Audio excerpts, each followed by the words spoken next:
જય શ્રી કૃષ્ણ. ઘણા બધા પંથ, ઘણા બધા ધર્મની સંપ્રદાયો એવી હોય છે જેમાં આપણને ઘણું બધું જોવા મળે છે. સારી વાતો પણ જોવા મળે અને થોડી ન ગમે તેવી વાતો પણ જોવા મળે છે. વાત સારી છે કે કોઈ પણ સંપ્રદાય છે એ ધર્મની તરફ આપણને લઈ જાય છે, પરંતુ તેમાં ઘણી બધી બાબતો એવી પણ હોય છે જે ખરેખર ન હોવી જોઈએ. આપણે કોઈ એક સંપ્રદાયનું નામ એટલા માટે નથી લેતા, આપણો ટાર્ગેટ કોઈને ખરાબ કહેવાનો છે જ નહીં.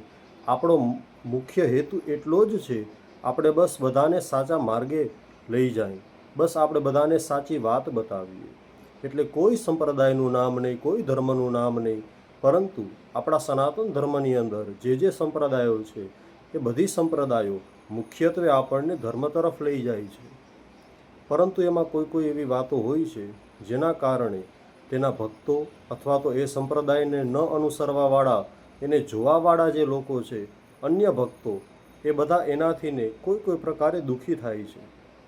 તો એવી કઈ વાતો છે?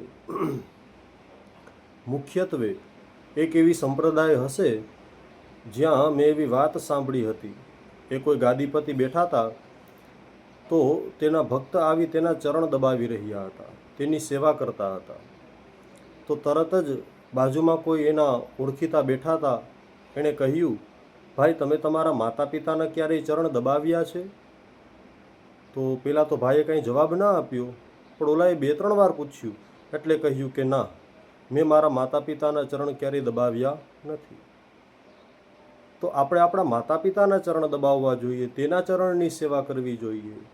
જે પાખંડ ફેલાવાવાળા જે ગુરુઓ છે એ લોકોના ચરણ ન દબાવવા જોઈએ. આપણે એમ નથી કહેતા કે બધા જ ખરાબ હોય છે, બધા સારા જ હોય છે, પરંતુ જે ધર્મના ઠેકેદારો છે, જે ગુરુઓ છે, એ બધા એમ કેમ નથી કહેતા તમે તમારા માતા પિતાના ચરણની સેવા કરો, તમે તમારા માતા પિતા, વડીલો, તમારા આડોશ પાડોશમાં જે જરૂરિયાતમંદો છે તેને કંઈક આપો, પછી જ મને આપો, એની પહેલાં સેવા કરો, પછી જ કદાચ જ બહુ આગ્રહ કરો ને હું હા પાડું તો જ મારી સેવા કરો, નહીંતર સેવા ન કરવી જોઈએ. આવું કેમ નથી કહેતા? સાચા સંતો કેવા હોય?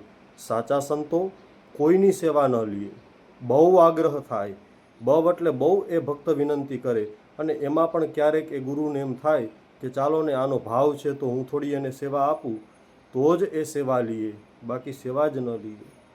સાચા સંતો, સાચા ગુરુજનો, સાચા પીઠાધીશ્વરો આવા હોય છે. પોતાના ચરણની સેવા કરાવે, બધા જુએ એવી રીતે એનો સેવક આવે, એ ગુરુ આવે અથવા તો કોઈ પીઠાધીશ્વર આવે, એની પહેલાં સાડીઓ પથરાય, ચાદરો પથરાય, ખૂબ એકદમ જોરદાર એનું સ્વાગત કરાય જ, ના જ નથી. સાધુ સંતો, બ્રાહ્મણો, ગુરુજનો બધાનું સ્વાગત કરાય. પણ મારો કહેવાનો મુખ્ય મુદ્દો એ છે કે આના કરતાં વધારે આપણે આપણા માતા પિતાનું કરવું જોઈએ. કેમ નથી કરતા? હું તો જે પણ જગ્યાએ જાઉં ત્યાં કોઈ વાત થાય તો હું પહેલાં એ જ વાત કરું છું, તમે મને પગે લાગો, કાંઈ વાંધો નહીં, મારી ના નથી, પરંતુ તમે તમારા માતા પિતાને પગે લાગો, એમાં બધું આવી ગયું. માતા પિતા સૌ પ્રથમ દેવ છે, સર્વદેવમયી માતા, સર્વદેવ મયો પિતા. તો માતા પિતાના ચરણની સેવા કરવી, માતા પિતાને દંડવત પ્રણામ કરો છો તો જ ગુરુજનોને દંડવત પ્રણામ કરો. આવું કેમ કોઈ ગુરુ નથી કહેતા? એટલા માટે જ કહેવાનું મન થાય છે, બધી સંપ્રદાયો સારી જ છે, બધા ધર્મના જે કોઈ પણ માર્ગ છે એ સારા જ છે, પણ બસ મુખ્ય બાબતને સાઈડમાં કરી પોતાની મહત્તા વધારવા જાય છે, પોતાનો દેખાવ વધારવા જાય છે, પોતાની નામના વધારવા જાય છે, એમાં ક્યાંક ભૂલ કરી બેસે છે.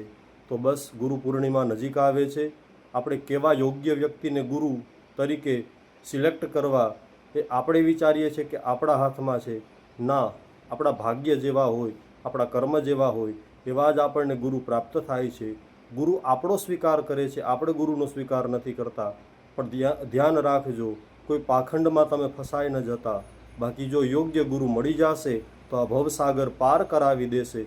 પાખંડી કોઈ મળશે તો માત્ર ને માત્ર ઢોંગ તરફ લઈ જશે, માત્ર ને માત્ર સનાતનના મુખ્ય દેવી દેવતાઓને સાઈડમાં રાખી પોતાના જે કોઈ પણ દેવી દેવતાઓ બનાવેલા છે અથવા તો પોતાને ખુદ મહાન માને છે એની તરફ જ તમને લઈ જશે.